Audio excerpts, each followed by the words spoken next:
আপনি দ্রুত সময়ের ভিতরে আপনি ক্ষমা চাইবেন এই শিক্ষকদের কাছে। আবারও বলছি, স্বরাষ্ট্রমন্ত্রী আপনি তাদের কাছে ক্ষমা চান, এইখানে আসেন, হাসপাতালে যান। আমি তো এইখানে 144 ধারা জারি করারই কোনো আসলে গ্রাউন্ড দেখি না। 144 ধারা কেন জারি করতে হবে? তাদেরকে আন্দোলন করার অধিকার নাই, আন্দোলন করার গ্রাউন্ড নাই। তারা তো অস্ত্র শস্ত্র হাতিয়ার পাতি নিয়ে আন্দোলন করতে আসে নাই, বা যখন অস্ত্র শস্ত্র হাতিয়ার পাতি নিয়ে আন্দোলন করতেছে, শাহবাগ থানা ভাঙচুর করছে, গাড়ি ভাঙচুর করছে, গাড়িতে আগুন দিচ্ছে যে আপনি 144 ধারা জারি করবেন। এখানে তো শান্তিপূর্ণভাবে তারা আন্দোলন করছে। তাদের আন্দোলনে যদি জনগণ কষ্ট পায় তো জনগণ বলবে যে এদের আন্দোলনে আমরা কষ্ট পাই। একটা মানুষ বলছে যে এই শিক্ষকদের আন্দোলনে তাদের কষ্ট হচ্ছে, তাদের ক্ষতি হচ্ছে, তাদের সমস্যা হচ্ছে, বলে নাই তো একটা মানুষও। তাহলে সরকারের সমস্যা কোথায়? সরকারের ভিতরে যে বল প্রয়োগে একটা মানসিকতা মাথা ছেড়ে বসেছে, সেইটাকে আমরা এখন বুঝতেছি। এইভাবে এই সমস্ত কাজ করার জন্য তো আমরা আপনাদেরকে সরকারে বসাই নাই। আপনারা এই সমস্ত কাজ কেন করছেন? এই জন্য আমরা পুলিশের কাছে জিজ্ঞাসা করতে আসছি যে আপনাদেরকে কে এই নির্দেশনা দিছে এইখানে বল প্রয়োগ করার জন্য, তাদেরকে মারার জন্য? কে নির্দেশনা দিছে? কোন উপদেষ্টা নির্দেশনা দিছে 134 ধারা জারি করার জন্য? তার নাম বলবেন, আমরা বাংলাদেশের মানুষের কাছে তার নামটা প্রকাশ করব যে এই উপদেষ্টা বা এই সরকার এই আদেশ দিয়েছে। আমাদের কাছে তো বিশ্বাস হয় না যে গণ অভ্যুত্থানের স্পিরিট ধারণ করে এইরকম কোনো উপদেষ্টা, এরকম কোনো ব্যক্তি এই নির্দেশনা দিতে পারে। হ্যাঁ, আমরা জানতে চাই কারা এই ধরনের নির্দেশনা দেয়। আমাদের বাংলাদেশের রাষ্ট্র কাঠামোটা কিভাবে চলছে শুধুমাত্র এই ইবতেদায়ী শিক্ষকরাই নয়, বরঞ্চ এরকম অনেকগুলো জায়গা আছে যেই সমস্ত জায়গায় তাদের চাকরিগুলো জাতীয়করণ করা, তাদের গ্রেড বাড়িয়ে দেওয়া, তাদেরকে আরও অনেক সম্মাননী দেওয়া উচিত। কিন্তু আমাদের দেশের আর্থসামাজিক সীমাবদ্ধতার কারণে বিগত সরকার অনেক কিছুই করতে পারে নাই। আপনি কি মনে করেন না যে শিক্ষকরা হচ্ছে কি আমাদের সমাজের সবচেয়ে সম্মানিত ব্যক্তি?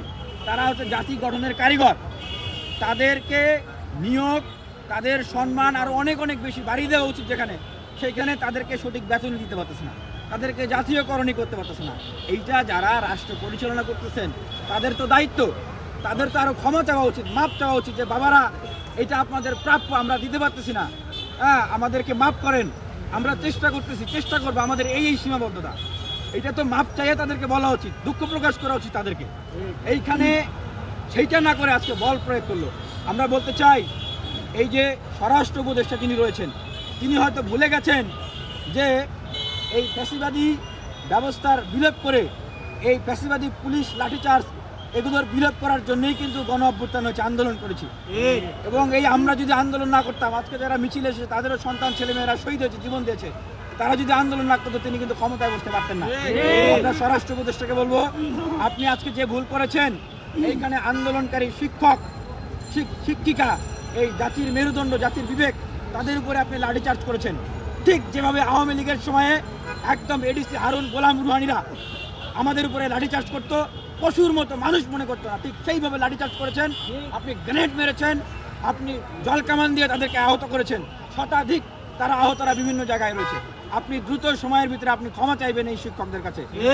আবারও বলছি, স্বরাষ্ট্রমন্ত্রী আপনি তাদের কাছে ক্ষমা চান, এইখানে আসেন, হাসপাতালে যান, ক্ষমা চান, মাপ চান। আর সেটা যদি না চান, আমরা বুঝবো যে এই ফ্যাসিবাদী ভূত আপনাদের মাথায় চেপে বসেছে। আপনার মতো স্বরাষ্ট্রমন্ত্রী আমাদের দরকার নাই।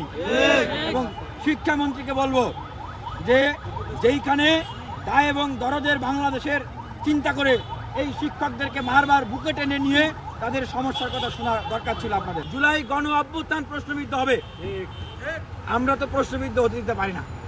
আমি আরো মনে করি কি, এই যে মাত্র 44টা মন্ত্রণালয় 21 জন উপদেষ্টা চালাচ্ছে, যাদের অধিকাংশই এর আগে ওইভাবে প্রশাসন চালানো বা রাজনীতি ডিল করার অভিজ্ঞতা নাই, আর বাকি মিনিস্ট্রিগুলো খালি আছে। কিভাবে আপনারা চালাচ্ছেন? আপনারা তো চালাইতে পারতেছেন না।